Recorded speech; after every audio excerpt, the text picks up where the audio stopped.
Hello. So, as the title suggests, yes, today I saw Candyman. Oh, hang on, I gotta turn the fan off.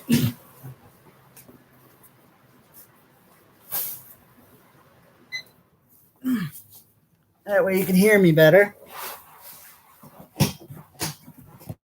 Anyway, oh, we should share this. Shoot, how do I share this? Hold on.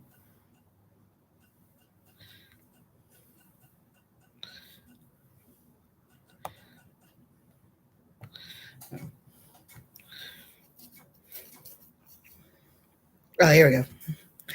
I'm just gonna share this real quick so that way people can see. Oh boy.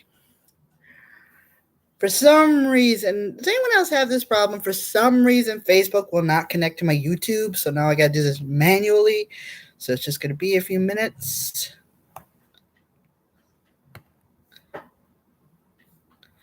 Because I need to post this. Although I'll be able to get it on Twitter, I'll tell you that.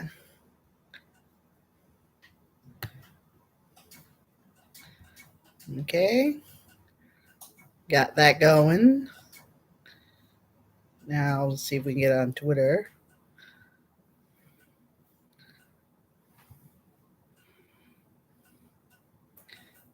All right, so I am getting back from watching Candyman, the 2021 Jordan Peele I wouldn't. Is it a remake? Is it a reboot? Sean says it's a sequel, direct sequel to it. From the original. From the original. Do you want to come on here? No. So yeah, Sean. I think it seems like it. I feel like it's kind of a combination sequel reboot. So basically, the premise is that the character Candyman is a urban legend in which if you say his name 5 times in the mirror, he will appear and he will kill you.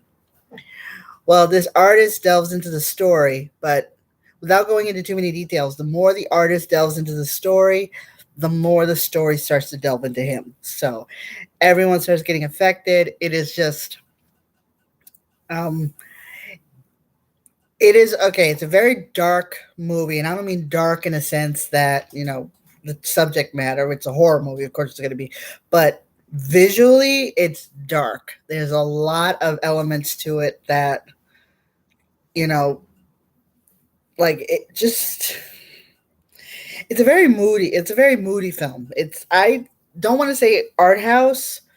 I would say this is like a horror art house film. That's what it looks like to me, with the updates on it. And actually, when you watch it, there are some elements of the story that got added, as well as the fact that there is some more to it, to the Candyman story.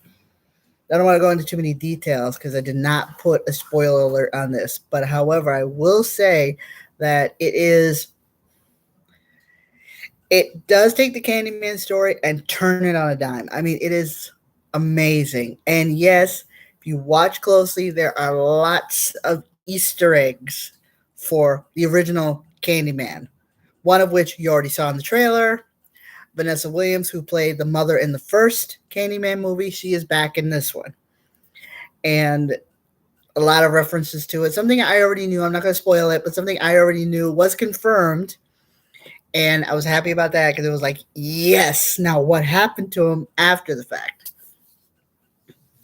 The actor, I am not even going to attempt to pronounce their names because that's going to be disrespectful. But the main actor who plays the artist in the movie, I knew him as Black Manta from Aquaman. So if you know that guy, you know this guy.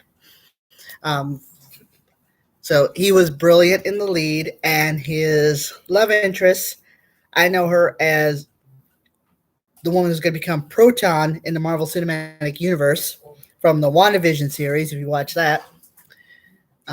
She was Agent... oh, God. You know what I'm talking about. The one who inadvertently got sucked into the bubble. Or the spear. I should say. Um, but yeah, it's intense, and yes, there is a certain cameo you need to look out for, but I'm not gonna say. But I think you know who.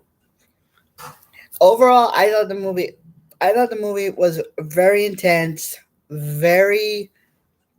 It was very modernized. There was a lot of uh, what's that word?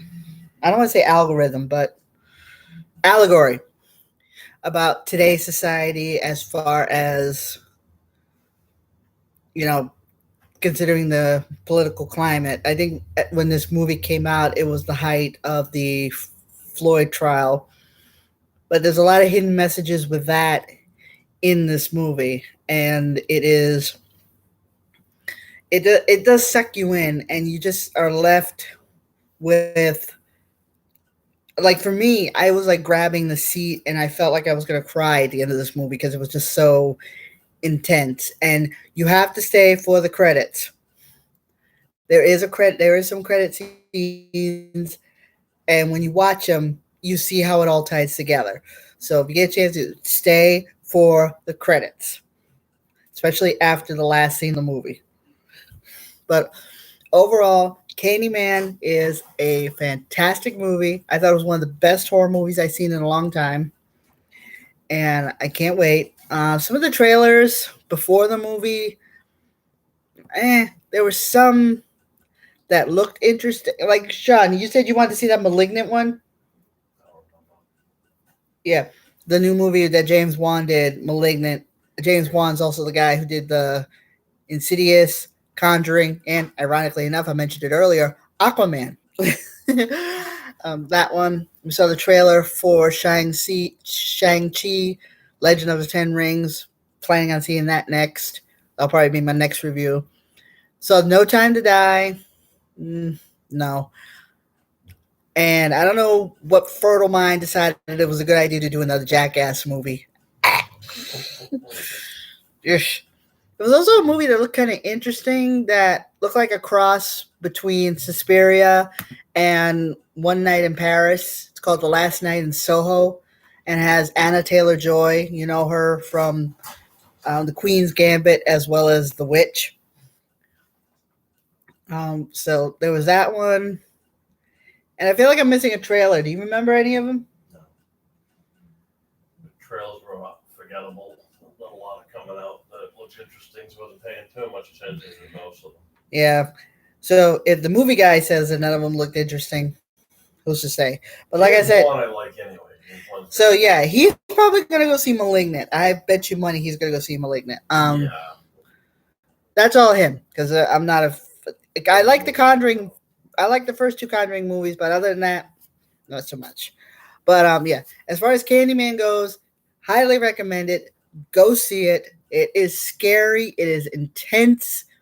It is just one of those movies that just sucks you in, and then at the very last, and then once those credits roll, you're just left thinking about it, and yeah, it's intense. So, do you have the guts to say it 5 times in the mirror?